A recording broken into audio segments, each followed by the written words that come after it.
2 సంవత్సరాలు సుమారుగా గడిచినప్పటికీ కూడా ఇంకా కొనసాగుతుండటం అంటే నిజాలు చెప్పే గొంతుకుల్ని రెడ్ బుక్ పేరుతో పోలీసుల యొక్క కాకి చొక్కాలని అడ్డం పెట్టుకొని తప్పుడు కేసులతో నిజం గొంతు నొక్కే ప్రయత్నం ఇవాళ రెడ్ బుక్ మాటున నారా చంద్రబాబు నాయుడు గారి ప్రభుత్వం చేస్తున్నటువంటి పరిస్థితులు ఇంకా ఇంకా ఇంకా కొనసాగుతుండటం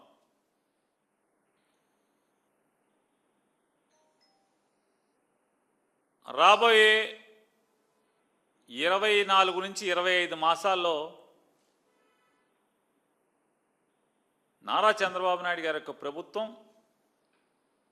పాతాళానికి పడటానికి ఇవన్నీ దోహదపడే అంశాలుగా ప్రజలు గుర్తిస్తున్నారు. ఈ రెడ్ బుక్ పైశాచిక చర్యల్లో భాగంగా ఈరోజు తెల్లవారుజామున వైఎస్ఆర్ కాంగ్రెస్ పార్టీ గొంతుగా తెలుగుదేశం పార్టీ కుట్రల్ని కుతంత్రాలని ప్రభుత్వం యొక్క తప్పుడు నిర్ణయాల్ని ఎండగడుతున్నటువంటి కారుమూరి వెంకటరెడ్డి అనేటువంటి ఒక కార్యకర్త వైఎస్ఆర్ కాంగ్రెస్ పార్టీ కార్యకర్త యొక్క ఇంటికి ఉదయం సూర్యుడితో పాటుగానే పోలీసులు తలుపు తడతారు. అక్కడి నుంచి కనీసం వెంకటరెడ్డి కారుమూరి వెంకటరెడ్డి అనేటువంటి వైఎస్ఆర్ కాంగ్రెస్ పార్టీ గొంతుగా జీవిస్తున్నటువంటి అతను ఇంట్లో భార్యకి ఎందుకో ఏమో చెప్పరు, దౌర్జన్యానికి దిగినట్టుగా మఫ్టీలో వెళ్ళారని వారి శ్రీమతి గారు చెప్తున్నారు. చంద్రబాబు పంపించినటువంటి కిరాయి గూండాలేమో అనే భయపడ్డామని చెప్పని వారు చెప్తున్నారు. ఇంట్లో జొరబడతారు, బెడ్రూమ్లో జొరబడతారు.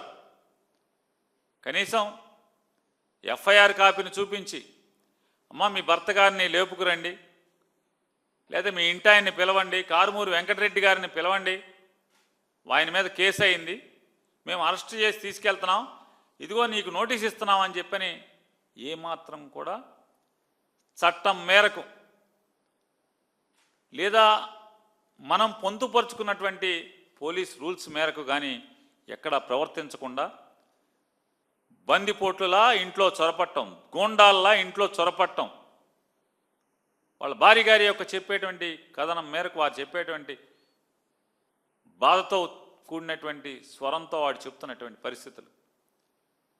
కనీసం ఏ నేరం మీద తన భర్తని తీసుకెళ్తున్నారో ఈడ్చుకెళ్తున్నారో చెప్పే సంస్కారం సంస్కృతి బాధ్యత లేకుండా మరి తాడిపత్రి పోలీసులుగా చెప్పబడుతున్నటువంటి వ్యక్తులు ప్రవర్తించడం, నిజంగా వారు తాడిపత్రి పోలీసులే అయితే ఆ రకంగా వారు ప్రవర్తించటం అంటే ప్రజాస్వామ్యంలో ఒక రాజ్యం తరపున పనిచేస్తున్నటువంటి లేదా ప్రజల తరపున పనిచేస్తున్నటువంటి పోలీసు అధికారులు ప్రజలు ఏర్పరచుకున్నటువంటి చట్టం మేరకు కాకుండా పాలకుల యొక్క అభీష్టం మేరకు వాళ్ళ సంతృప్తి మేరకు ఉద్యోగాలు చేయటం ఎంతవరకు ధర్మం అని వాళ్ళ కుటుంబం ప్రశ్నిస్తుంది. మరి వాళ్ళ బాధ అర్థం చేసుకోదగ్గదే కదా. ఈడ్చుకుంటూ పోయినటువంటి వాళ్ళు కారుమూడి వెంకటరెడ్డి మీద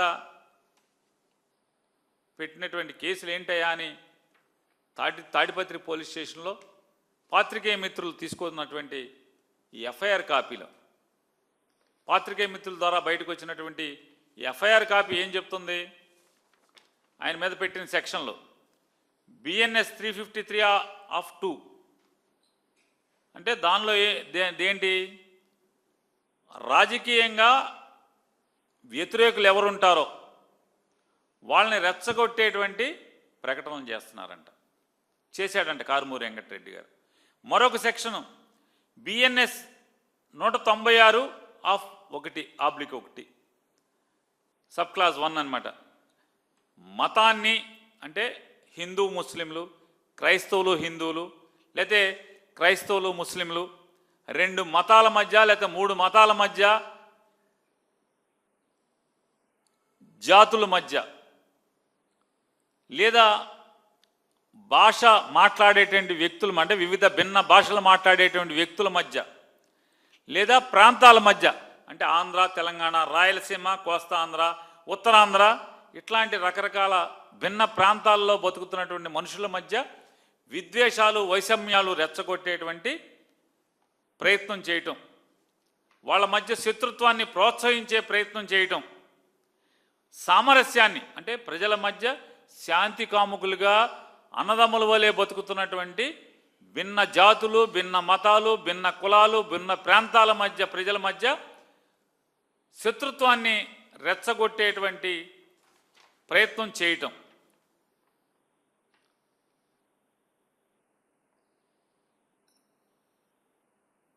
బిఎన్ఎస్ఎస్లో అనేటువంటి 352 ప్రజల శాంతి భంగాల్ని కలిగించే ఉద్దేశపూర్వకంగా రెచ్చగొట్టడం. అలాగే బిఎన్ఎస్ 353/1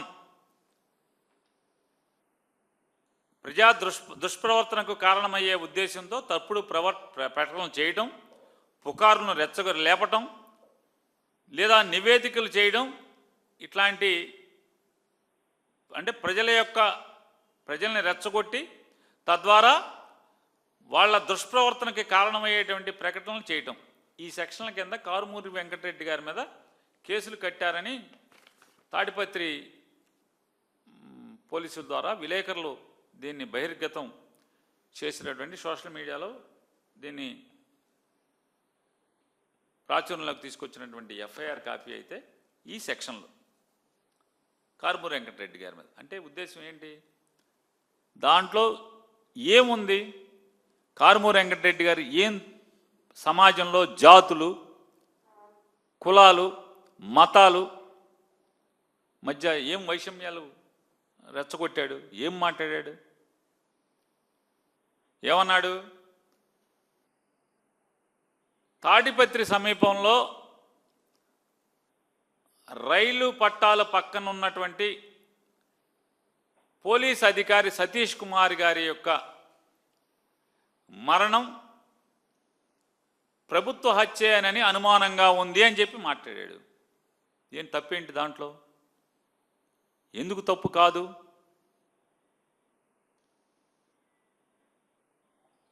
దాంట్లో తప్పేంటి? ఎందుకు తప్పు కాదో నేను మిమ్మల్ని ప్రశ్నిస్తాను. మీ ద్వారా, ఈ మీడియా ద్వారా ఎవరైతే కారుమూరి వెంకటరెడ్డి గారి మీద కేసు కట్టారో ఆ పోలీసు కేసు కట్టినటువంటి అధికారి గారిని కూడా మేము ప్రశ్నిస్తాం, అడుగుతాం. సమాధానం చెప్పండి. మీరు ఎంత పచ్చి పాపం అంటే వీళ్ళు చేసేటువంటి దుర్మార్గం. అంటే వెంకటరెడ్డి ఏం చేస్తున్నాడు? నిద్రపోనివ్వట్లేదు. కంటి మీద నారా చంద్రబాబు నాయుడికి కానీ వాళ్ళ ప్రభుత్వానికి కానీ ప్రభుత్వంలో ఉన్న వాళ్ళకి కానీ కంటి మీద కునుకు లేకుండా, కునుకు రానివ్వకుండా వాళ్ళ తప్పుల్ని, వాళ్ళ పాపాలని ఎండగడుతున్నటువంటి వైఎస్ఆర్ కాంగ్రెస్ పార్టీ గొంతుగా బతుకుతున్నాడు. అది నేరం. కారుమూరి వెంకటరెడ్డి మీద ఒక కేసు పెట్టి ఆ గొంతు నొక్కుదాం అనుకుంటే ఏమవుతుంది? కారుమూరి వెంకటరెడ్డి ఏమన్నా నువ్వు కేసు పెడితే 10 కేసులు పెడితే ఆగే రకమా? ఆగితే జగన్ మనిషి ఎందుకు అవుతాడు? వైఎస్ఆర్ కాంగ్రెస్ పార్టీ కార్యకర్త ఎందుకు అవుతాడు? వైఎస్ఆర్ కాంగ్రెస్ పార్టీ జెండా పట్టుకున్న రోజే జగన్మోహన్ రెడ్డి గారు ప్రతిపక్షంలో ఉన్నాడు. జెండా పట్టుకున్న మొదటి రోజు నుంచే వైఎస్ఆర్ కాంగ్రెస్ పార్టీ జెండా పట్టుకుని జగన్ నామస్మరణ, జై జగన్ అనే నామస్మరణ మొదలుపెట్టినటువంటి మొదటి రోజు నుంచి ప్రతి కార్యకర్త కూడా నాడు కిరణ్ కుమార్ రెడ్డి ప్రభుత్వం యొక్క ఒత్తిడులు, అమానుషాలు, వేధింపులు ఉంటాయని తెలిసే దిగారు. ఈ రోజుకి కొనసాగింపుగా ఈ రెడ్ బుక్ రాజ్యాంగంలో 2 సంవత్సరాలుగా ఎన్ని కేసులు పెట్టినా ఎక్కడన్నా ఏ గొంతుకునన్నా మీరు ఆపగలిగారా? ఏ వైఎస్ఆర్ కాంగ్రెస్ పార్టీ జెండా పట్టుకున్నామన్నా చేతుల్లోంచి జెండా పారవేయించగలిగారా? మీ పిచ్చి భ్రమలు నారా చంద్రబాబు నాయుడు గారు, మీ అబ్బాయి కూడా చెప్పండి. ఈ తప్పుడు కేసులతో వేధింపులతో జగన్ నాయకత్వాన్ని నమ్ముకున్నటువంటి, జగన్ని ప్రేమించేటువంటి, జగన్ జెండా పిడికిల్లో బిగించి పట్టుకున్నటువంటి ఏ వైఎస్ఆర్ కాంగ్రెస్ పార్టీ ఓడైనా సరే దడిచేది లేదు, బెదిరేది లేదనేది మీ కొడుక్కి చెప్పవయ్యా చంద్రబాబు నాయుడు గారు. ఇవాళ ఇదే పోలీస్ అధికారుల్ని సంఘటన గురించి ప్రజల ద్వారా ప్రశ్నిస్తున్నాం. ప్రజలను కూడా ఒకసారి ఆలోచించమని అడుగుతున్నాం.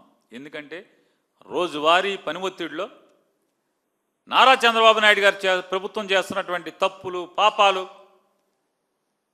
మనం గమనించే ఉరుకులు పరుగుల్లో గమనించేటువంటి పరిస్థితులు తక్కువగా ఉండే అవకాశం ఉంది. కాబట్టి ఎందుకంటే ఈ ప్రభుత్వం ఎక్కిన కాడి నుంచి, చంద్రబాబు నాయుడు ఎక్కిన దగ్గర నుంచి కూలి పని చేసుకునేవాడికి కూలి పని దొరకట్లేదు, వ్యాపారాలు చేసుకునేవాడికి వ్యాపారం జరగట్లేదు, ఉద్యోగస్తులకి కంటి నిండా నిద్ర లేదు, కడుపు నిండా భోజనం లేదు, సామాన్యుడికి బతకటం చాలా కష్టమైన పరిస్థితులు వచ్చినాయి, పేదవాడి బతుకు దుర్లభమైంది, సామాన్యుడికి పేదవాడికి చదువు దూరమైంది, తల్లిదండ్రులకి పేద మధ్యతరగతి వర్గాలు ఆ కులం ఈ కులం అని లేదు, పేద మధ్యతరగతి వర్గాల పిల్లల చదువులు తల్లిదండ్రులకి భారమైనటువంటి పరిస్థితులు. ఈ పాపాలన్నీ చేసేది ఎవరయ్యా అంటే వీళ్ళు. రోగం వస్తే, చిన్న జబ్బు వస్తే బతుకుతామో లేమో పరిస్థితి, లేదా వైద్యం చేయించుకుందామంటే హాస్పిటల్కి వెళ్తే ఆరోగ్యశ్రీ లేదని చెప్పి తిరగొట్టే పరిస్థితుల్లో మంగళసూత్రాలు తాకట్టు పెట్టినా కూడా మొగుడుని బతికి తెచ్చుకుంటామో లేదో అనుమాన పడే పరిస్థితుల్లో ఇవాళ సామాన్య ప్రజలు బతికే పరిస్థితులు ఇవాళ ప్రజలు కొట్టుమిట్టాడుతున్నారు. ఆ పరిస్థితుల్లో ప్రజల్ని మీరు ఆలోచించమని అడుగుతున్నాను. ఇవాళ తిరుమల తిరుపతి దేవస్థానంలో అప్పుడు పనిచేసినటువంటి సతీష్ కుమార్ అనేటువంటి ఒక పోలీస్ అధికారి అప్పుడు పరకామణిలో ఒక దొంగతనం జరిగిందంట. ఆ దొంగతనంలో ఆయన పోలీసులకు కంప్లైంట్ ఇచ్చాడంట సతీష్ కుమార్ గారు. పలానా అతను దొంగతనం చేస్తుంటే నేను పట్టుకున్నాను అని చెప్పి ఆ దొంగతనం అతను కంప్లైనెంట్గా నమోదు కాబడ్డాడు ఎఫ్ఐఆర్లో, అంటే ఫిర్యాదుదారుడిగా. ఎవరైతే పరకామణిలో దొంగతనం చేస్తున్నటువంటి ఆ వ్యక్తిని అరెస్టు చేశారు, కోర్టులో కేసు నడుస్తుంది. తర్వాత అతను ఏదో టీటీడీ బోర్డుకి అర్జీ పెట్టుకున్నాడంట.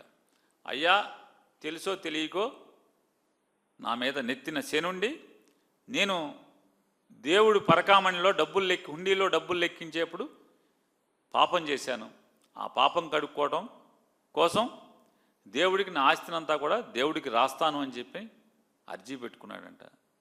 తిరిగాడంట, టీటీడీ బోర్డు ఆమోదించిందంట. ఇవన్నీ మీడియాలో చదివిందే మనం. ఆమోదించారంట. టీటీడీ బోర్డు ఆలోచన మేరకు, అది ఆమోదించినటువంటి ఆమోదం మేరకు, పై అధికారుల యొక్క ఆదేశం మేరకు అతను కోర్టుకు వెళ్ళి విత్డ్రా పిటిషన్ ఫైల్ చేశాడంట ఈ సతీష్ కుమార్ గారు. దానికి ఇవాళ ఆయన సిఐగా పనిచేస్తున్నాడు, రైల్వేలో పనిచేస్తుంటే ఆయన 13వ తారీఖు సాయంత్రం చీకటి పడ్డ తర్వాత 7:30కి ఇంట్లోంచి బయటకు వచ్చారంట. ఇది వాళ్ళ కుటుంబ సభ్యులు చెప్పినటువంటి వెల్లడించినటువంటి విషయం. అంటే 13వ తారీఖు సాయంత్రం 7 గంటల చిల్లరకి ఆయన ఇంట్లోంచి బయటకు వచ్చారని ఇంట్లో వాళ్ళు చెప్తున్నారు. రాత్రి 12ంటికో ఎప్పుడో 12 చిల్లరకో రైల్వే స్టేషన్కి వచ్చారని చెప్పి రైల్వే వాళ్ళు చెప్పారని మీడియా చెప్తుంది, తెలుగుదేశం మీడియా కూడా చెప్తుంది. 12 చిల్లరకి రైల్వే స్టేషన్కి వచ్చి రైలు ఎక్కారని చెప్పని, రైల్వే అధికారులు అంటే రైల్వే ఉద్యోగస్తులు చెప్పినటువంటి ఆయన రైలు ఎక్కడం సీసీటీవీలో ఉంది అని చెప్పని చూశారని చెప్పాము మీడియా చెప్తుంది. ఉదయం 14వ తారీఖు ఉదయం 9:15 ఎవరైతే రైల్వే కీమెన్గా అంటే ట్రాక్ని ఇన్స్పెక్షన్ చేసేటువంటి ప్రాథమిక ఉద్యోగిగా అంటే కింద స్థాయిలో ఉద్యోగిగా ఉన్నటువంటి ఆయన ఈ బాడీని గుర్తించి ఆయన జేబులో ఐడి కార్డును చూసి మనిషి పడిపోయినటువంటి రైల్వే పట్టాల పక్కన శవంగా పడి ఉన్నటువంటి ఒక వ్యక్తి యొక్క జేబులో ఐడి కార్డును తీసి దానిలో ఆయన పోలీస్ అధికారిగా సతీష్ కుమార్గా ఆయన పేరుగా ఉన్న చూసి చెప్పాడని మీడియా చెప్తుంది. అప్పుడు వెంటనే మొత్తం బిలబిలామంట పోలీస్ అధికారులు రైల్వే ట్రాక్ దగ్గరికి వచ్చేశారంట.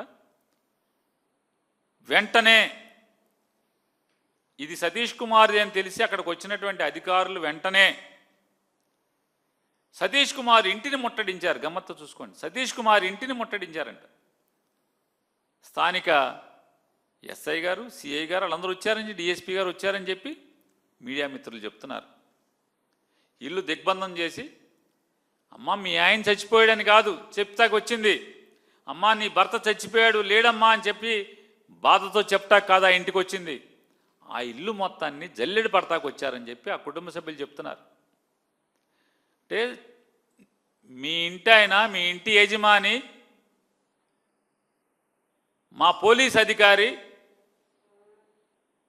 దురదృష్టవశాత్తు అనుమానాస్పదంగా పడుందాయన బాడీ అని చెప్పి కౌరు చెప్పటానికి మర్యాదపూర్వకంగా వెళ్లాల్సినటువంటి పోలీసులు ఆ ఇల్లు జల్లెడ పడతాకి వెళ్ళారంటే చూడండి. అంటే తోటి పోలీస్ అధికారి మరణం పట్ల కూడా ఎంత నిర్దయగా వ్యవహరించారని కుటుంబ సభ్యులు ఏడుస్తున్నారు గొల్లుమని. అరే మా ఆయన కూడా పోలీసే కదా, మా అబ్బాయి కూడా పోలీసే కదా, మా అన్నయ్య కూడా పోలీసే కదా, మా పట్ల కూడా ఇట్లాగా మా ఇల్లు ఎతకటం ఏంటి, మేము దొంగలమా, మా ఇల్లంతా జల్లెడ పడతాం ఏంటి అని చెప్పి వాళ్ళు హలో లక్షణాన్ని వాళ్ళ బాధలు వర్ణనాతీతం. అసలు ఏం జరిగింది, ఆత్మహత్య, హత్య ఏం జరిగిందో కూడా తెలుసుకునే లోపే ఈ మొత్తం ఇల్లంతా ఎతికేస్తారు పోలీసులు.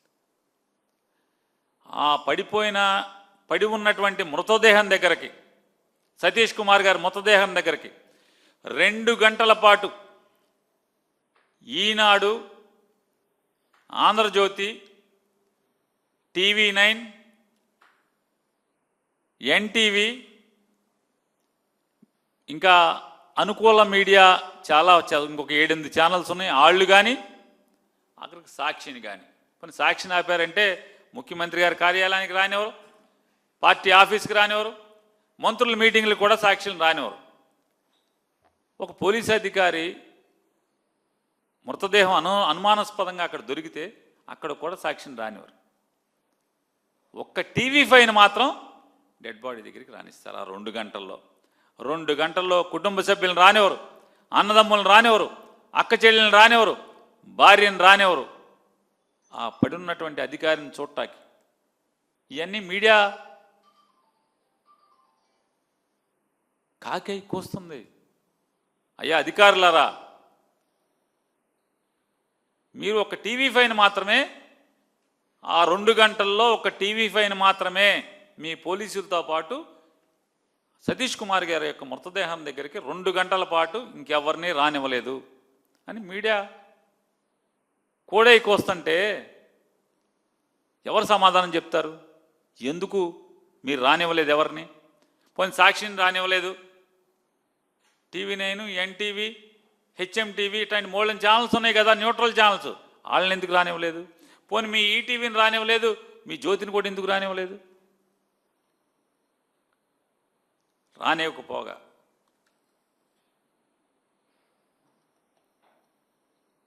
ఇంకొక ఆయన చెప్తున్నాడు, వాళ్ళ కుటుంబ సభ్యుడు, సార్ సతీష్ కుమార్ గారి భార్య ఫోన్ కూడా లాక్కెళ్ళారు సార్ అని. ఇది ఎక్కడ విచిత్రం?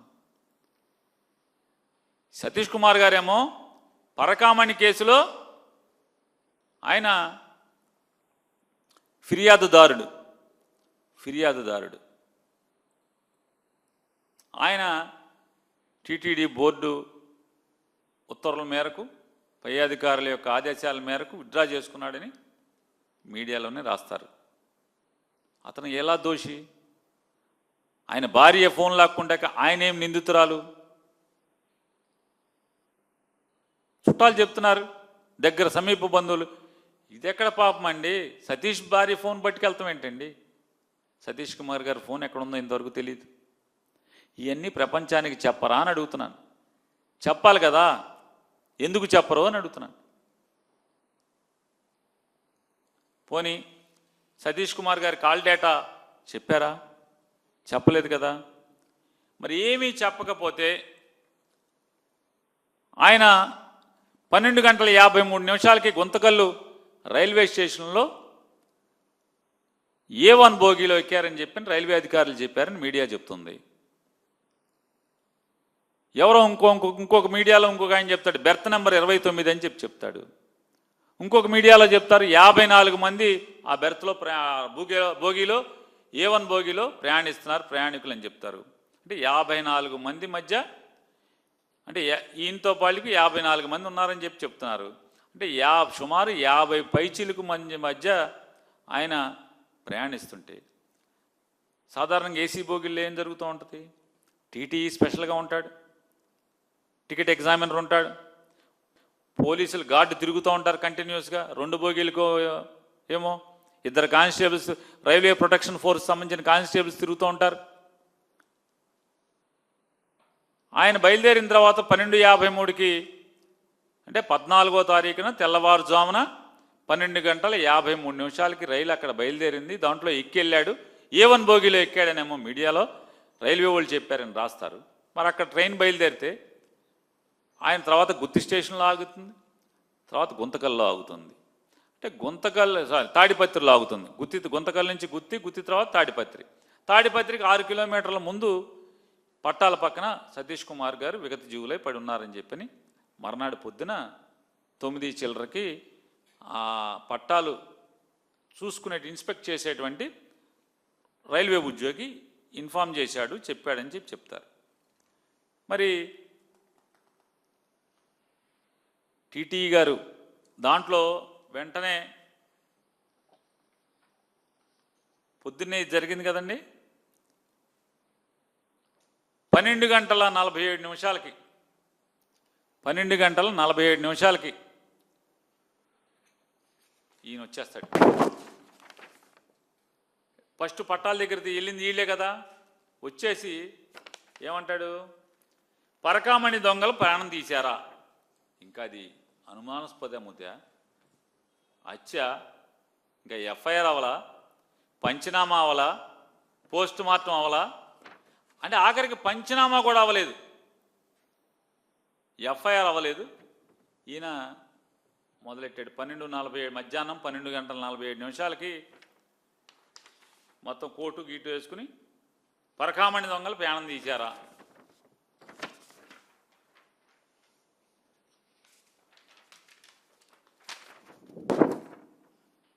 TV5 తిరుమల కేసులో పోలీసునే లేపేశారా? తిరుమల కేసులో పోలీసునే లేపేశారా? ఇవన్నీ 12 గంటల చిల్లరకి మధ్యాహ్నం. ఇక ఇది తెలుగుదేశం పార్టీ పోషించబడుతున్నటువంటి ఇదొక సోషల్ మీడియా పెద్ద మహానాడు మీడియా బ్రేకింగ్ అంట దాని పేరు. మహానాడు మీడియా ఆయన రాస్తాడు 2:53 మధ్యాహ్నం. చూడండి ఏం రాస్తారు దాంట్లో. వివేక హత్య కేసులో సాక్షుల వరుస మరణాలు. అసలు వివేకానంద చనిపోయి ఎప్పుడైపోయింది? సిబిఐ ఏమో మేము కేసు క్లోజ్ చేసామని చెప్పాము, సిబిఐ చెప్తుంది. ఇక మా దగ్గర విచారించడానికి ఏం లేదేనేమో సుప్రీంకోర్టుకి ఏమో సిబిఐ చెబుద్ది. వీడు బయలుదేరాడు. చూడండి ఈ పచ్చపత్రిక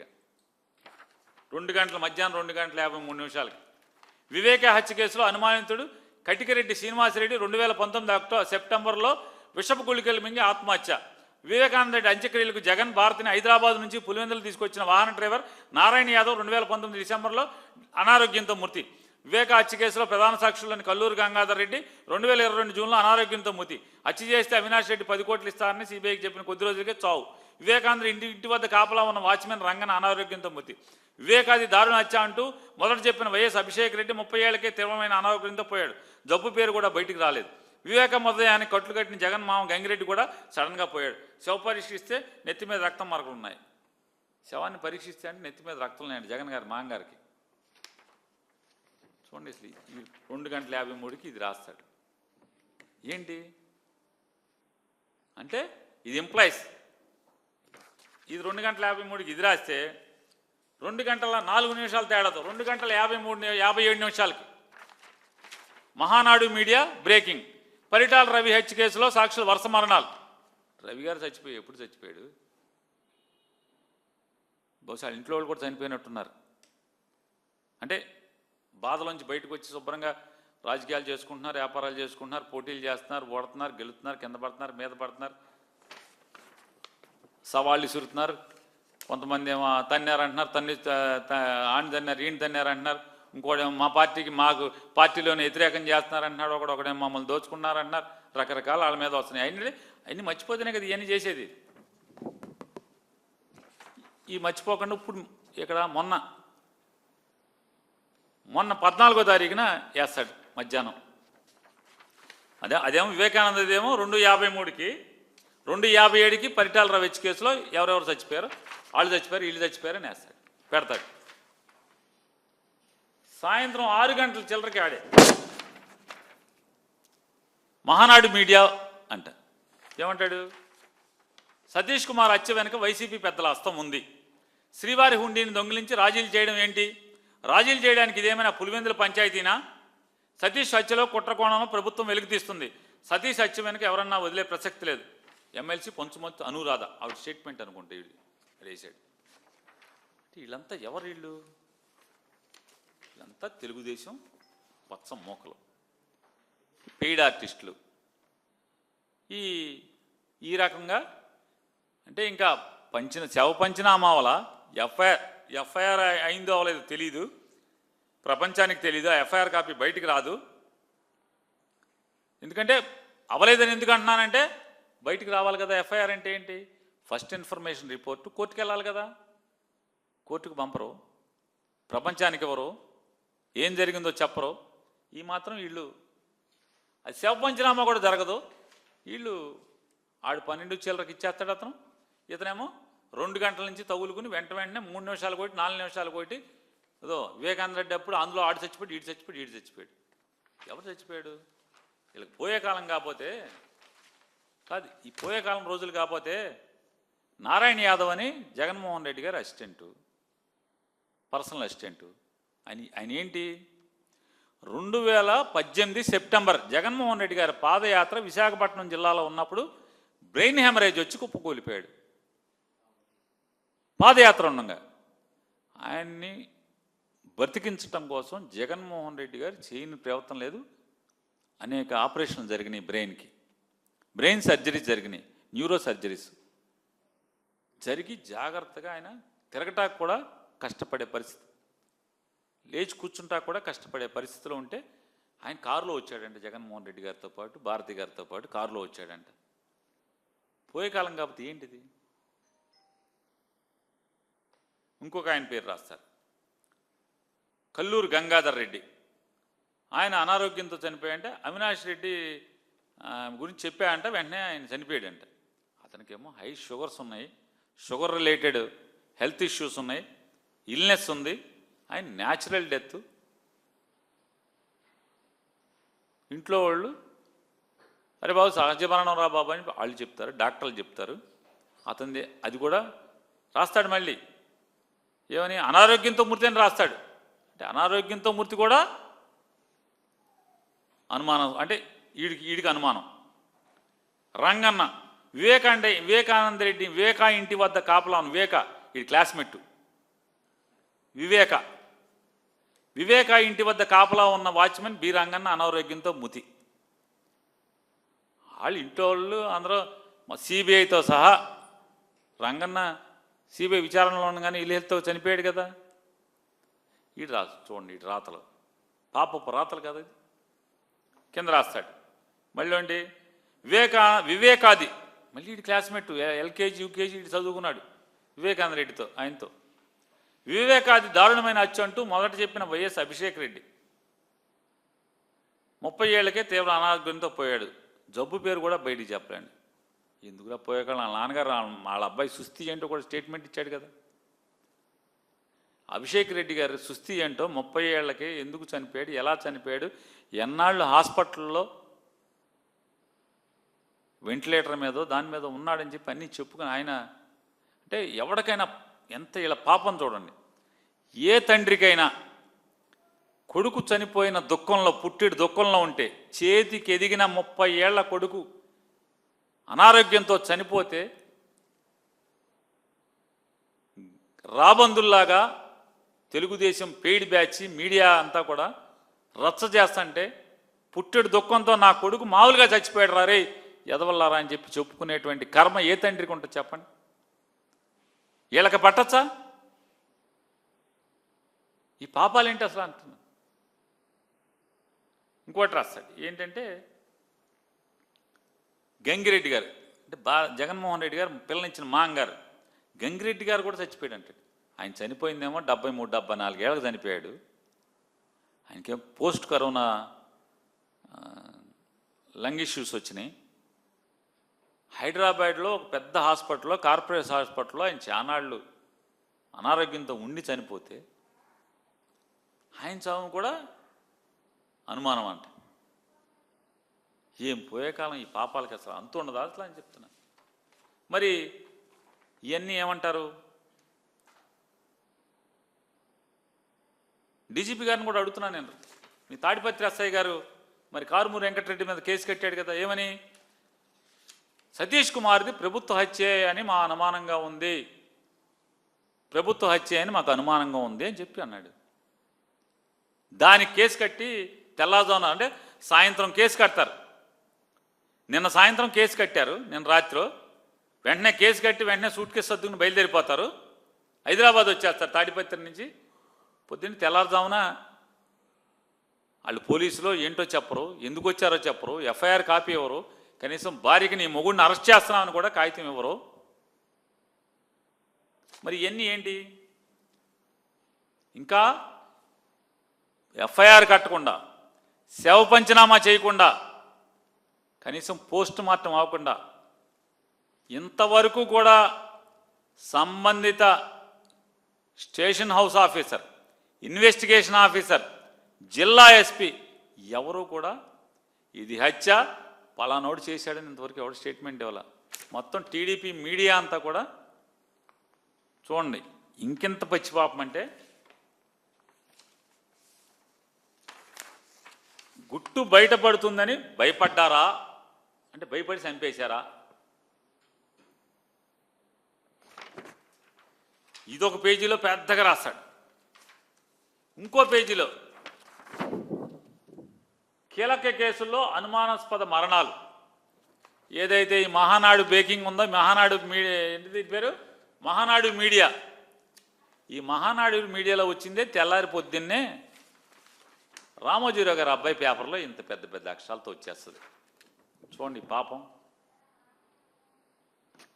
మహానాడు మీడియా గారి అసలు ఆ పరిస్థితి ఏంటి, ఆ స్థాయి ఏంటి, నీ స్థాయి ఏంటి అంటే ఏంటి? తెలుగుదేశం పార్టీ కంటెంట్ తయారు చేసి ఏది ఇస్తే అది మహానాడోడు ముందు కొడతాడు, తెల్లారి ఈనాడోడు కొడతాడు అనేది అనిపించదా మనకి? అర్థం అవుదా ప్రజలకి? అమాయకులకు కూడా అర్థం కాదా? Same as it is. చూడండి ఆ మహానాడు మీడియా వాడు ఏం కొట్టాడో అదే, వివేక హత్యలో కేసులోనూ అదే తరహాలో మరణాలు. నారాయణ యాదవ్ డ్రైవర్ చనిపోయాడు, అది అనుమానం. Watchman Ranganna, Katikireddy Srinivasareddy, Kalluru Gangadhar Reddy, YS Abhishek Reddy, EC Gangireddy, as it is. ఈ బ్లూ దాంట్లో ఉన్న చూడండి, blue box item blue colour వేసి హైలైట్ చేస్తూ ఇంకో పేజీలోది, మహానాడు మీడియాలోది ఇంకో పేజీలోది. ఇదేమో అది యాజ్ ఇట్ ఈజ్ దిగిపోయింది. ఇంకొక కాలం ఏంటంటే మధ్యలో చెరువు సూర్య దాంట్లో ఈ పేపర్ అది ఇది పరిటాల రవి హత్య కేసులో ఏంటి అనేది దీంట్లో చూడండి. గుట్టు బయటపడుతుందని భయపడ్డారా? భయపడి ఎవరు చంపేశాడు? గుట్టు భయపడుతుందని. సతీష్ అడ్డు లేకుండా చేస్తే తప్పించుకోవచ్చని భావించారా? Question mark. సిఐడి విచారణకు వెళ్తున్న వ్యక్తి విగత జీవితకి ఎలా మారారు? తల వెనుక భాగంలో బలమైన ఆయుధంతో కొట్టిన గాయాలు. పోస్ట్మార్టం రిపోర్ట్ వచ్చిందా? పోలీసు చెప్పారా? ఇది హత్యనని పోలీసుల ప్రాథమిక అంచనా. ఇంతవరకు పోలీసు ఎవడు కూడా ఒక్క స్టేట్మెంట్ కూడా ఇవ్వాల. ఒక్క పోలీస్ అధికారి కూడా ఇది ఏంటి అనే దాని మీద ఒక్క స్టేట్మెంట్ ఇవ్వలేదు. పరకామణి చోరీ కేసులో లబ్ధిదారులే కుట్ర చేశారా? సతీష్ది ఆత్మహత్యనంటూ ప్రచారం మొదలుపెట్టిన వైకాపా. ఇది తప్పదు, రాయాల్సిందే. ఎక్కడో ఉందండి, లేదా? ఇన్నాడు పొద్దునే, వాళ్ళ పొద్దునే ఒక జీవో ఇచ్చారు, ఉందండి మీ దగ్గర? ఈనాడు రామోజీరావు గారి అబ్బాయికి 90 లక్షల రూపాయలు కార్తీక దీపోత్సవం అని ఈటీవీలో ఒక ఐటమ్ వచ్చిందంట, ఒక కార్యక్రమం. ఆ కార్యక్రమం మధ్యలో గవర్నమెంట్ పథకాల గురించి ఇచ్చినట్టు కూడా పట్టదు, గవర్నమెంట్ పథకాల గురించి ప్రచారం చేశాడంట. కార్తీక దీపోత్సవం అనే కార్యక్రమంలో 90 లక్షల రూపాయల అడ్వర్టైజ్మెంట్. డబ్బు రిలీజ్ చేస్తా ఇవాళ జీవో ఇచ్చారు. ఇన్నాకడే ఇక్కడ ఉండాలి, ఇక్కడే చూశాను ఆ జీవోని. ఎవడో పాత్రికేయ మిత్రుల దగ్గర వాళ్ళే ఇచ్చారు. చూడండి, పీజీ చేసినట్టున్నారని చెప్పని. మరి రాయికి ఏం చేస్తారు? ఇంత పెద్ద పెద్ద అక్షరాలు 1-10 విషం కక్కుతా. రాయికి ఏం చేస్తారు? విషం కక్కడమే కదా. కార్తీక దీపోత్సవంలో గవర్నమెంట్ అడ్వర్టైజ్మెంట్లు, పొడిచిన పథకాలు లేవు, అన్నీ శటకోపాలే ప్రజలకి. ఎప్పటి నుంచో వచ్చే పెన్షన్ తప్పితే ఏంటి ఇచ్చినది ఏముంది గవర్నమెంట్? అసలు పెన్షన్ తప్పితే ఏముంది అంటున్నా? అన్నీ మోసాలే కదా. రైతు భరోసా అని 20,000 ఇస్తా అన్నావు, ఏమిచ్చావు? 2 ఏళ్ళు అయిపోయింది, 40,000కి ఏమిచ్చావు? 5,000 రూపాయలా? 40,000 రూపాయలు ఇవ్వాల్సి వస్తే 5,000 రూపాయలు ఇచ్చావు ఇప్పుడు దాకా. రేపేదో పొడుతా అని మళ్ళీ ప్రకటనలు ఇస్తున్నావు, 19వ తారీఖు ఏదో పొడుతానని. 20,000 ఏమన్నావు? మోడీ ఇచ్చేది కాకుండా 20,000 ఇస్తా అన్నావు కదా. ఏమంటారు దీన్ని? ఓట్లు కన్నాలు వేయటం అంటారా అనరా? నాటు భాషలో, రైతువారీ భాషలో, మట్టి పిసుక్కుని వ్యవసాయం చేసేవాడి భాషలో ఓట్లకు కన్న వేయటం అంటారా అనరా? దీన్ని ఏమంటారు? రైతులు ఇదే అనుకుంటారు. అన్నీ శటకోపాలు పెట్టి పంగనామాలు పూసి అవి ప్రకటనలు ఇచ్చారు. ఏం ప్రకటనలు ఇచ్చారు? కార్తీక దీపోత్సవానికి 90 లక్షల ఈనాడుకి. ఇవాళ మరి నేను డీజీపీ గారిని అడుగుతున్నా, మరి ఈ పాపాత్ముల మీద మరి కేసులు ఉండవా? పోలీసులే ఇంతవరకు ముద్దాయిని తేల్చకపోతే వీళ్ళు మొత్తం ముద్దాయిని తేల్చేసి అప్పుడే శిక్షలు కూడా వేసేస్తున్నారు కదా, ట్రైల్ నడుపుతున్నారు కదా. మరి వీళ్ళ మీద ఎవరి దగ్గర మూర్తి మీద కేసు ఉండదా? TV5 ఓనర్ మీద కేసు ఉండదా అంటున్నా? ఈ మహానాడు మీద ఉండదా? ఈనాడు రామోజీరావు గారి అబ్బాయి మీద కేసు ఉండదా అంటున్నా? ఎందుకు ఉండవు? ఎందుకు ఇతను ఒక్కడి మీదే కేసు? కారుమూరు వెంకటరెడ్డి మీదే ఎందుకు కేసు? వెంకటరెడ్డి అన్నదేంటి? ఒకే ఒక్క మాట, ఇన్ని విద్వేషాలు, అనుమానాలు, ఇంత దుర్మార్గంగా ప్రభుత్వం ప్రవర్తిస్తుంటే, సతీష్ కుమార్ అనే ఆయన మృతదేహం దొరికిన మరుక్షణం నుంచి ఇంత తప్పుడుగా ప్రవర్తిస్తుంటే ఇది ప్రభుత్వ హత్యగా మాకు అనుమానంగా ఉందంటాం తప్ప అన్న. మరి వీళ్ళు చేసేదేంటి? ఈ మొత్తం ఏంటిది? ఇది ఈ పాపం అంతా ఏంటి? ఈ పాపం అంతా ఏంటంట? చూడు, ఈడెవడం తెలుగుదేశం పార్టీ ప్రెసిడెంట్ లోపల ఇద్దా కేసు కట్టి ఎత్తికెళ్ళరా ఇంటికి వచ్చి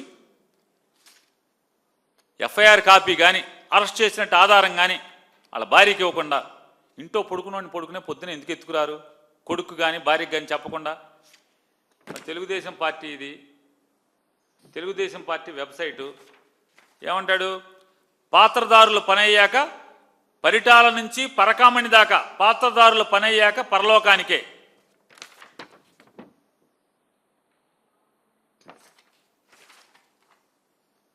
కేసులో సాక్షి గల్లంత అయితే నేరగాళ్ల నేరం నిరూపితం కావడం కష్టమే చదువు లేకపోయినా కరడుగట్టిన నేరగాడిగా ఈ విషయం ఆ రాజకీయ నేరస్తుడికి బాగా తెలుసు అందుకేనేమో కేసు కొలిక్కి వస్తుందని అనుకున్న టైంలో సాక్షి చచ్చిపోయాడు పరిటాల రవి కేసు నుంచి నేటి దాకా అందరూ అదే ఫార్ములా కిందేమో సతీష్ ఫోటో వేస్తారు చూడండి ఆయన చనిపోయిన ఆయన ఫోటో వేస్తారు జగన్మోహన్ రెడ్డి గారి ఫోటో వేస్తారు వివేకానంద రెడ్డి ఫోటో వేస్తారు పరిటాల రవి ఫోటో వేస్తారు తెలుగుదేశం పార్టీ అఫీషియల్ వెబ్సైట్ మరి తెలుగుదేశం పార్టీ ప్రెసిడెంట్ని తెల్లారుజామున వెళ్ళి వాళ్ళ కొడుకు కానీ భార్యకి కానీ కాగితం చేతిలో పెట్టకుండా ఎత్తుకురారా అన్న ఎందుకు ఎత్తుకురారు ఇది చూడండి Telugu Desam party official website Satish Kumar హత్య వెనక వైసీపీ గజదొంగల ముఠా ఉంది పట్టాభి ఆయన ఎవరు బోషడికి అంటాడు మాటకి ఆ బోషడికి అయినా ఈయనగా అయినా బోషడికే పట్టాభి గారు ఎందుకంటే సార్ బోషడికే అంటే ప్రేమగా పిలుచుకున్న మంచి మాట అని చెప్పారు అప్పుడు ఈనాడు జ్యోతి అందరూ కూడా అదే చెప్పారు టీవీ మూర్తి గారు కూడా ఇదే చెప్పారు బోషడికే అంటే ముద్దుగా పిలుచుకునేదని అందుకే చెప్తున్నా ముద్దుగా బోషడికే పట్టాభి గారు ఆయన ఏమంటాడు చూడండి సతీష్ కుమార్ హత్య వెనుక వైసీపీ గజదొంగల ముఠ వైసీపీ ప్రభుత్వం ఉన్న సమయంలో జరిగిన తిరుమల హుండీ చోరీల ఘటనలో కీలక సాక్షి అయిన సతీష్ది ఆత్మహత్య కాదు అది పక్కాగా జరిగిన హత్య సతీష్ కుమార్ హత్య వెనుక వైసీపీ గజదొంగల ముఠా ఉంది నాడు బాబాయిని హత్య చేసి గుండెపోటాన్ని నమ్మించారు సతీష్ కుమార్ను కూడా అత్యంత కిరాతకంగా హత్య చేయించి దాన్ని ఆత్మహత్యాన్ని నమ్మించే ప్రయత్నం చేస్తున్నారు 14వ తారీఖు రాత్రి 10 గంటలకి చూడండి ఇంకా అప్పటికి పోలీసులు ఏం చెప్పలా శవ పంచనామా కూడా పోస్ట్ మార్టం కూడా ఇంకా అయిందో లేదో తెలియదు పోలీసులు కనీసం స్టేట్మెంట్ కూడా ఇవ్వలేదు మరి ఈ పట్టాభిని లోపలేరా ఈ పట్టాభితో మాట్లాడించిన party Telugu Desam party whole and sole owner దాని ప్రెసిడెంట్ని కనీసం వాళ్ళ భార్యకి కానీ కొడుకు కానీ చెప్పకుండా ఎత్తుకురారా ఇతరులు ఎవరో ఒకరిని ఎత్తుకురావాలి కదా డీజీపీ గారు ఇది చూడండి ఇప్పుడు కారుమూరి వెంకటరెడ్డిని ఎత్తుకెళ్ళిపోయినట్టు ఎత్తుకెళ్ళిపోవాలి కదా సాక్షులు ఎందుకు కేసు జగన్ వరకు వెళ్తోంది అనగానే చూడండి కేసు జగన్ వరకు వెళ్తోంది అనగానే సాక్షులు ఎందుకు మరణిస్తారు పరిటాల రవి వివేక హత్యలకు నుంచి పరకామణి చోరీ వరకు అదే జరుగుతోంది పరకామణి చోరీ కేసులో కీలక సాక్షి టీటీడీ మాజీ ఏవీఎస్ఓ సతీష్ కుమార్ను హత్య వెనుకున్న బిగ్ బాస్ ఎవరు జగన్మోహన్ రెడ్డి గారి ఫోటో సతీష్ కుమార్ గారి ఫోటో మొత్తం పరిటాల రవి గారిది వివేకానంద రెడ్డి గారిది సతీష్ కుమార్ గారిది ముగ్గురు ఫోటోలు వేసి నవంబర్ 16వ తారీఖున ఉదయం 9:18 మరి ఎయిరా టీడీపీ అధ్యక్షుని టీడీపీ పార్టీ ఓనర్ని లోపలేరా ఇది విద్వేషాలు రెచ్చగొట్టడం కింద రాదా అంటున్నా ఇప్పుడు ఆయన కమ్మారు జగన్మోహన్ రెడ్డి గారు రెడ్లు కదా మరి కులం కనపడట్లేదా కుల విద్వేషాలకు రావా అనుమానం అడుగుతున్నా అనుమానంగా అనుమానం నివృత్తి చేయండి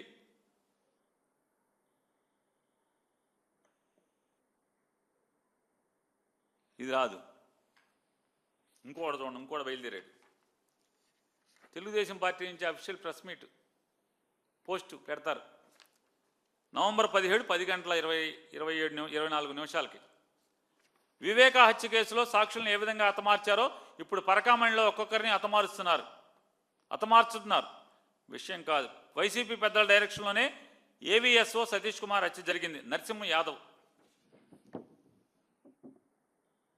వీళ్ళని ఏమనాలి మాట్లాడిచ్చినోండి ఏమనాలి డీజీపీ గారు దీని మీద కేసు ఉండదా ఇదేం అవ్వవా కేసులు ఈ మాట్లాడినోడిని కానీ మాట్లాడిచ్చినోడిని కానీ ఇది పోస్ట్ చేసినటువంటి పార్టీ ప్రెసిడెంట్ని కానీ పార్టీ ఓనర్ని కానీ తెల్లవారుజామున ఎత్తుకెళ్ళరా? ఎత్తుకెళ్ళరు. నవంబర్ 17 సాయంత్రం 5:44 Telugu Desam party official post Tirupati నుంచి సార్ మాట్లాడారు. సార్ ఎవరు? సార్ పేరు కూడా లేదనుకుంటా ఇక్కడ. సిఐ సతీష్ ఆత్మహత్య చేసుకున్నాడని వైసీపీ వాళ్ళు ఎందుకు తప్పుడు ప్రచారం చేశారు? ఎవరి ఆదేశంతో ఆత్మహత్య అని ప్రచారం చేశారు? ఒక ప్రశ్నకు సమాధానం సిఐ సతీష్ ఎవరు చంపారో తెలిసిపోతుంది. శాలివాహన సంఘం. ఇంకో శాలివాహన సంఘం ఏమో బాబు సిబిఐకి ఇవ్వమంటారా, మాకు నమ్మకం లేదని చెప్పి వాళ్ళు ధర్నా చేస్తున్నారు. శాలివాహన సంఘం కర్నూలులో.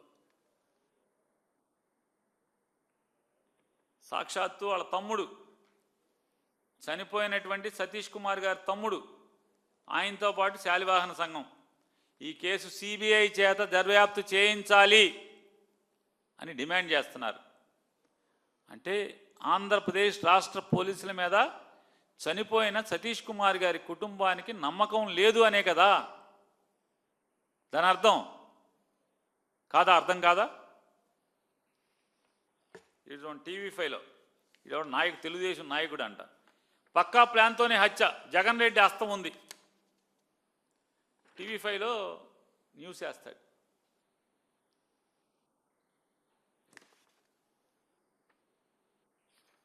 రెండు రోజుల క్రితం ఇంకోడు టీడీపీ లీడర్ అంటే ఇతను కూడా దొరికిపోతారని హత్య చేశారు టీవీ5లో.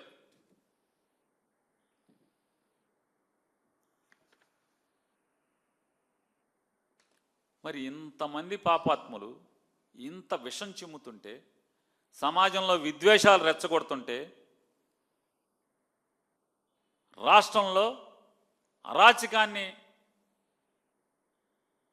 లేపటాకి, అరాచకం సృష్టించటాకి ఇంత పెద్ద ఎత్తున బహిరంగ ప్రచారం చేస్తుంటే కేసులు కట్టి పొద్దున్నే 6ంటికి వెళ్ళి తలుపు కొట్టి ఎత్తుకురారా అని అడుగుతున్నాను.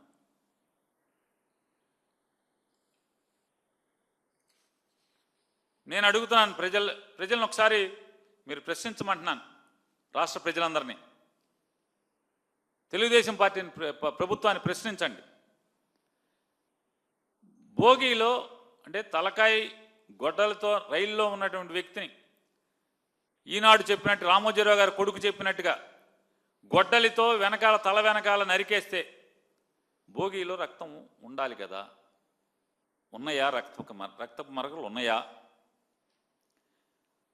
రక్తపు మరకలు ఉంటే పొద్దున్నే తిరుపతి చేరినటువంటి, చివరి స్టాప్గా తిరుపతి చేరినటువంటి రైల్వే వాళ్ళు ఎందుకు కంప్లైంట్ చేయలేదు? చేయాలి కదా? ఎందుకు చేయలేదు? లేదు, టికెట్ ఎగ్జామినర్ గారు ఏసీ A1 బోగిలో ఉన్నాయన ఎందుకు కంప్లైంట్ చేయలేదు?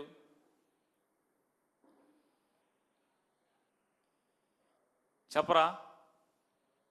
అడగారా? 54 మంది ప్రయాణికులు అన్నారని చెప్పి తెలుగుదేశం మీడియానే ప్రచారం చేసింది.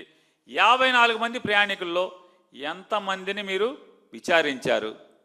ఎంతమందిని పిలిపించారు?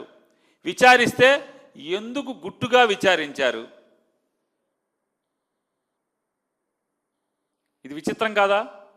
రైల్లో ప్రయాణిస్తున్నటువంటి ఒక పోలీస్ అధికారి మీద గొడ్డలతోనో పదునైన ఆయుధాలతోనో దాడి చేసి చంపితే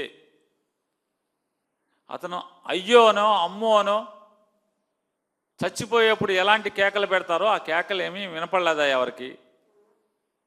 పక్క బెర్తోళ్ళకన్నా తెలియాలి కదా? ఎవరికి తెలియలేదా? అదేం ఏసీ కూపే కాదు కదా, తలుపులేసి ఉన్నాయి, ఎవరికి వినపడలేదంటాకి.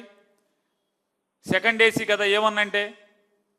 ఎందుకు ఏ ప్రయాణికులకి వినపడలేదు? ఎంతమంది ప్రయాణికుల్ని అడిగారు? ఎందుకు మీరు చెప్పటం లేదు? ప్రయాణికులను అసలు కనుగొన్నారా మీరు? ప్రజలు అడగాలి కదా మనం.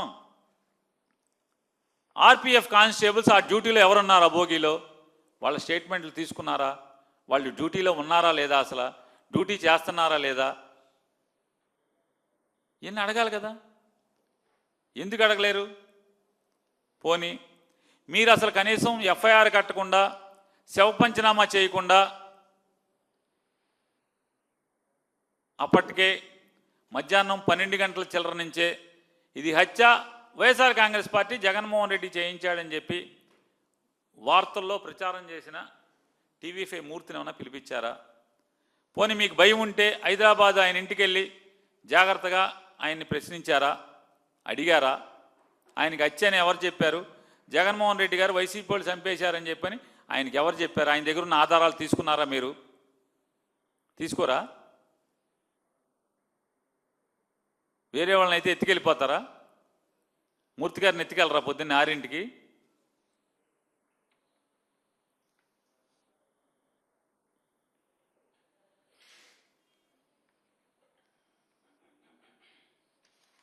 అలాగే ఆయన సాయంత్రం సుమారుగా 7 గంటలకి ఇంట్లోంచి బయటకు వచ్చినటువంటి సతీష్ కుమార్ గారు 12 గంటల 50 నిమిషాల దాకా ఎక్కడెక్కడ సంచరించారు? విచారించారా? ఆయన ఎక్కడున్నారు? వారు ఎవరెవరితో ఈ మధ్యకాలంలో ఫోన్ కాంటాక్ట్లో ఉన్నారు? విచారించారా?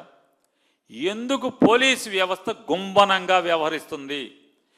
ఎందుకు కావాలని పోలీసులు నోరు మెదపకుండా సమాజంలో విద్వేషాలు రెచ్చగొట్టేట్టుగా టీడీపీ మూకలకు అవకాశం కల్పిస్తుంది? వాళ్ళ నోళ్ళు ఎందుకు మూయించట్లేదు?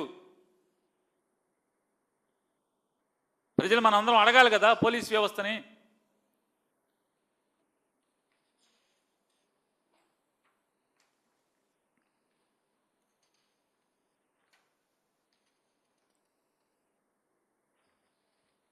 ఎందుకు డెడ్ బాడీ దగ్గరికి సతీష్ కుమార్ గారు పలానా పోలీస్ అధికారి ఆయన పరకామణి కేసులో ప్రధాన సాక్షిగా ఉన్నాడని టీడీపీ మీడియా చెప్తున్నట్టుగా ఆయన్ని మీరు గుర్తించగానే కనీసం కుటుంబ సభ్యులను కూడా బాడీ దగ్గరికి ఎందుకు రానివ్వలేదు? ఇవన్నీ ప్రశ్నలకు సమాధానం ఏదో ఇంకా నోరు విప్పాలి కదా. విప్పకుండా ఈ పచ్చమోకలతో ఈ విష ప్రచారం ఏంటి? ఎందుకు అవకాశం కల్పిస్తున్నారు? మీడియా పోలీసు మాత్రం నోరు తెరవదు. ఇదంతా ఏంటిది? కాబట్టి ఈ రెడ్ బుక్ పాలన శిశుపాలుడి పాపాలను లెక్క పెట్టినట్టుగా ఆంధ్రప్రదేశ్ రాష్ట్ర ప్రజలు తెలుగుదేశం పరిపాలన నారా చంద్రబాబు నాయుడు గారి యొక్క ధృతరాష్ట్ర పరిపాలనలో జరుగుతున్నటువంటి పాపాలు మొత్తాన్ని కొడుకు చేత నాడు ధృతరాష్ట్రుడు ఎట్లా అయితే అంధుడుగా సింహాసనం మీద కూర్చుని దుశ్శాసనుడి యొక్క దుశ్చర్యలను కూడా ఖండించకుండా నోరు మెదపకుండా తన్మయం పొందాడో అదే తన్మయంతో ఈరోజు పరిపాలన సాగిస్తున్న నారా చంద్రబాబు నాయుడు యొక్క పాపాలని శిశుపాలుడి పాపాలులాగా శ్రీకృష్ణుడు లెక్క పెట్టినట్టుగా మౌనంగా ఆంధ్రప్రదేశ్ రాష్ట్ర ప్రజలు లెక్క పెడుతున్నారన్న విషయాన్ని గుర్తుంచుకుని ఒళ్ళు జాగ్రత్తగా ప్రజల హితం కోసం పరిపాలన చేయమని చెప్పని నారా చంద్రబాబు నాయుడు గారి ప్రభుత్వాన్ని డిమాండ్ చేస్తున్నాం.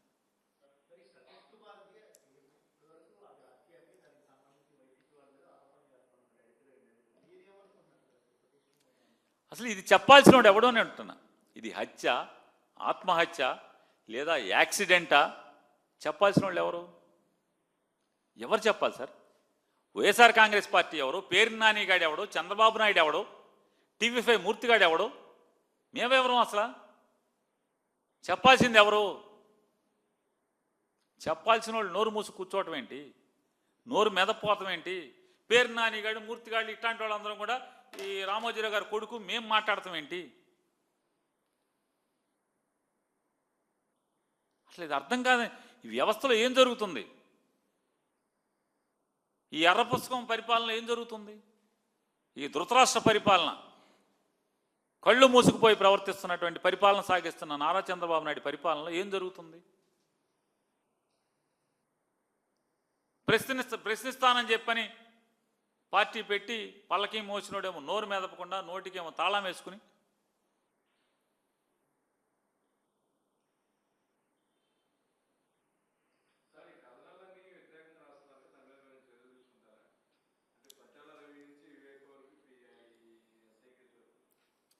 సార్ ఇది మీరు చెప్పినట్టుగా, మీరు ప్రశ్నించినట్టుగా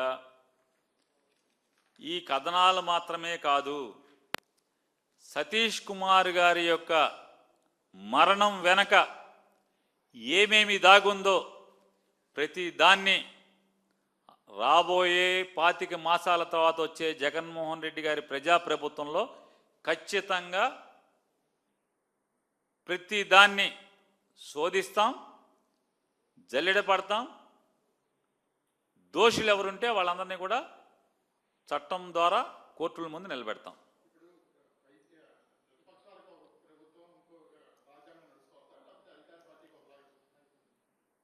సరే, వారు వీరు ఎందుకు? రైలు పట్టాల పక్కన సతీష్ కుమార్ గారి మృతదేహం దగ్గరికి ఒకే ఒక్క TV5 ఛానల్ తప్పితే ఇంకెవరిని పంపలేదంటే దాన్ని బట్టి ఏం జరుగుతుంది, ఈ రాష్ట్రంలో ఏం నడుస్తుందో మీరే చెప్పండి మీడియా మిత్రులు. ఎవడో దాకా ఓకే, మనం అసలు ఏదో అంటారు వెనకటికి సామెత, అన్నమంతా పట్టుకు చూడక్కర్లేదు, కొండంతా పట్టుకు చూడక్కర్లేదు, ఒక మెతుకు పట్టుకుంటే చాలని. సతీష్ కుమార్ గారి మరణం తర్వాత మరణించింది పరకామణి కేసులో సాక్ష్యంగా ఉన్నటువంటి లేదా ఫిర్యాదుదారుడు అయినటువంటి సిఐ సతీష్ కుమార్ గారు అని చెప్పి తెలియంగానే మొత్తం మీడియాని ఎవరిని కూడా, కుటుంబ సభ్యుల్ని కానీ ఎవరిని దగ్గరికి రానివ్వకుండా TV5 ఒక్కదాన్నే దగ్గరికి రానిచ్చారనేటువంటి విషయాన్ని మీ ద్వారానే ఇవాళ ప్రపంచం తెలుసుకున్న పరిస్థితి చూస్తుంటే ఏమనాలి? ఏ ప్రభుత్వం అనాలి? ఏం నడుస్తుంది అనాలి? ఎవరు నడుపుతున్నారు అనేది మీకు అర్థమవుతుంది కదా. ధర్మం ఎన్ని కాళ్ళ మీద నడుస్తుందో మీకు అర్థమవుతుంది కదా.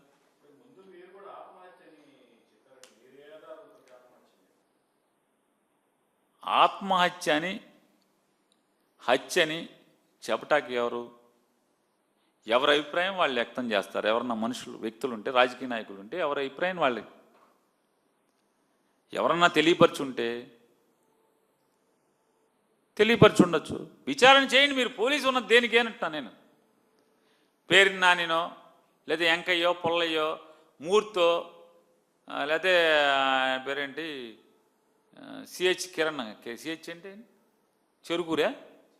చెరుకూరు కిరణం, మా స్టేట్మెంట్లు ఎందుకు? పోలీసు ఉన్నది దేనికి? విచారణ చేయమంటున్నాం కదా. పోలీసు ఉన్నది దేనికి? విచారణ చేయమనే కదా. ఎవరైతే ఫిర్యాదుదారుడు ఉన్నాడో, ఎవరి ఫిర్యాదు మేరకు మీరు ఎవరైతే పోలీసు FIR కట్టారో, ఇవాళ అదే ఫిర్యాదుదారుడు ఈ కేసు CBI చేత విచారణ చేయించడం అంటే దాన్ని బట్టి పోలీసు ఇన్వెస్టిగేషన్ ఏ రకంగా నడుస్తుందో మనకు అర్థం కావట్లేదా? వాళ్ళ తమ్ముడు చెప్తున్నాడు కదా, ఇది CBI చేత విచారణ చేయించాలని ఆయన డిమాండ్ చేస్తున్నాడంటే దాన్ని బట్టి ఇవాళ విచారణ స్వేచ్ఛగా జరగట్లేదని అతను కుటుంబం అంతా అనుమానిస్తుందని చెప్పనేది మనకు అర్థం తేటతెల్లం అవ్వట్లేదా? ప్రజలేమన్నా అమాయకులా, పిచ్చోళ్ళ?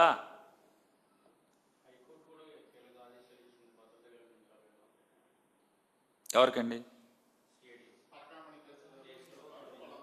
తప్పేముంది? కల్పించండి ఎవరన్నారు అంటారు. ప్రభుత్వం బాధ్యత ఎక్కడైతే ప్రభుత్వ బాధ్యతగా చేయట్లేదనేది కదా ఇవాళ అందరూ ఏడుపు, ప్రజల ఏడుపు. మీడియాలో ఉండేవాళ్ళు, మీడియా పనిచేసేవాళ్ళు, మీడియా హౌసులు, న్యూట్రల్ మీడియా హౌసులు, తెలుగుదేశం పార్టీ బతుకు కోసం, తెలుగుదేశం పార్టీ బతికి చచ్చిపోతున్న తెలుగుదేశం పార్టీ ప్రభుత్వం బతికించడానికి తాపత్రయాలు పడుతున్నటువంటి మీడియా కోసం కాకుండా మిగతా మీడియా అంతా బాధ అదే కదా. బాధ్యతగా ఉండాల్సిన చోట ఉండమనే కదా. హోమ్ మినిస్టర్ గారు బాగోలేదని ఆ మధ్య పవన్ కళ్యాణ్ గారు చెప్పినట్టున్నాడుగా, ఉప ముఖ్యమంత్రి. ఆవిడేమో తప్పులేదు. మరి ఇప్పుడైనా పవన్ కళ్యాణ్ గారు హోంశాఖ తీసుకుంటే బాగుంటుందని, ఎప్పుడు మాటకి తీసుకుంటా అని రాష్ట్రం అంతానేమో అల్లకల్లోలం అయిపోతుంది. రాష్ట్రం అంతా బేభత్సాలు అయిపోతున్నాయి, హత్యలు అయిపోతున్నాయి. రాష్ట్రం అంతా కూడానేమో హత్యాచారాలు అన్నీ అయిపోతుంటే ఇంకెప్పుడు తీసుకుంటాడు ఆయన? నేను తీసుకుంటే కంట్రోల్లో పెడతా అన్నాడు. రేపులు చేసే వాళ్ళకి బెత్తం పుచ్చుకుని కొడతా అని చెప్పాడు. మరి బెత్తం దొరకట్లేదో, మరి అడవుల్లో తిరుగుతున్నాడు బెత్తాల కోసమే అనుకుంటా ఆయన. హెలికాప్టర్ వేసుకుని, దాని పేరేంటి, ఆకుపచ్చ చెట్లు ప్యాంట్లు వేసుకుని బెత్తాల కోసమే తిరుగుతున్నట్టున్నాడు. ఆ బెత్తం దొరికితే వెంటనే హోమ్ మినిస్టర్ తీసేసుకుని మొత్తం చేసేస్తా అనుకుంటా ఆయన, హోంశాఖ తీసేసుకుని.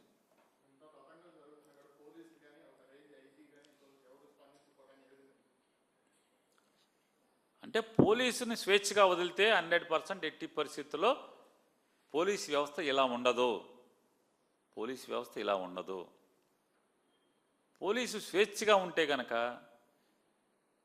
ఏ సప్త సముద్రాల అవతలు ఉన్నా, లేదా ఏదో చెప్తారుగా మనకి, ఎక్కడ కలుగులో దాక్కున్నా చుట్టుపట్టుకుని ఈడ్చుకొచ్చేటువంటి సత్తా స్తోమత ఇండియన్ పోలీస్, మరీ ప్రత్యేకించి ఆంధ్రప్రదేశ్ పోలీస్ వ్యవస్థ అంత సత్తా కలిగినటువంటి వ్యవస్థ. దురదృష్టం, నెత్తి మీద కూర్చున్నోడేమో ఉద్యోగం చేయబాకు, నేను చెప్పినట్టు చెయ్యి అంటే ఏం చేస్తారు పోలీసు? వైసీపీ వాడు ఇండ్లకాడ కాపలా కాయండి, వైసీపీ వాడు ఏం చేస్తున్నాడో చూడండి, వైసీపీ వాడు ధర్నా చేస్తున్నాడు ఎత్తి లోపలేయండి, వైసీపీ వాడిని ఇంట్లోంచి బయట రానివ్వబాకండి, వైసీపీ వాడు ఎక్కడికి వెళ్తున్నాడో చూడండి. ఏంటి లాండ్ ఆర్డర్ చూసేది ఎవడు? దొంగలక్కర్లా తెలుగుదేశం బ్యాడ్డి పచ్చ బెళ్ళ పెట్టుకుంటే అచ్చెన్నాయుడు చెప్పాడు కదా, పచ్చ బెళ్ళెట్టుకుంటే ఎవరిని ముట్టుకోబాకని. అట్లా పచ్చ బెళ్ళ ఎవడగాడు దొంగలు, దోపిడీదారులు, లూటీదారులు, బూట్ లెగ్గర్స్ అంటే దొంగ బ్రాంతి అమ్మేవాళ్ళు, కిరాతకులు, పాపాత్ములు అందరూ కూడా పచ్చబెళ్ళ ఒకటి కొనుక్కుంటున్నారు. పచ్చబెళ్ళ కొనుగేసుకుని జేబు పెట్టేసుకుంటున్నారు. పోలీసు కూడా ఎవడ మాట్లాడతలా. పచ్చబెళ్ళ ఉంటే ఏం మాట్లాడద్దు అంటున్నారుగా. అందుకని ప్రతోడు దొంగలు, లూటీ కౌరులు అందరూ కూడా పచ్చబెళ్ళ ఒకటి తగిలిచ్చేసుకుంటున్నారు. ఎవడో మాట్లాడతలా పోలీసులు. ఏమండి పోలీసులు కాకిగుడ్డ పచ్చబిళ్ళలకి సపోర్ట్ చేస్తారు. ఏం చేస్తారు? నేను చెప్తున్నాను కదా, పోలీస్ వ్యవస్థని స్వేచ్ఛగా వదిలితే ఏ పరిస్థితిలో ఇంత దారుణాతి దారుణంగా ఈ రాష్ట్రం లాండ్ ఆర్డర్లో దిగజారిపోదు. స్వేచ్ఛ లేని పోలీస్ వ్యవస్థ ఈరోజు ఉంటాం. పోలీసుల్ని వాళ్ళ అధికారం అంటే ప్రజలిచ్చిన అధికారం కాళ్ళ కిందేసి తొక్కేస్తాం వల్ల, పీక మీద కాలేసి తొక్కటం వల్లే పోలీస్ వ్యవస్థని ఈ రకంగా నిర్వీర్యం చేస్తున్నారు తప్పితే పోలీసుని కనుక స్వేచ్ఛగా వదిలితే అద్భుతంగా పనిచేస్తారు.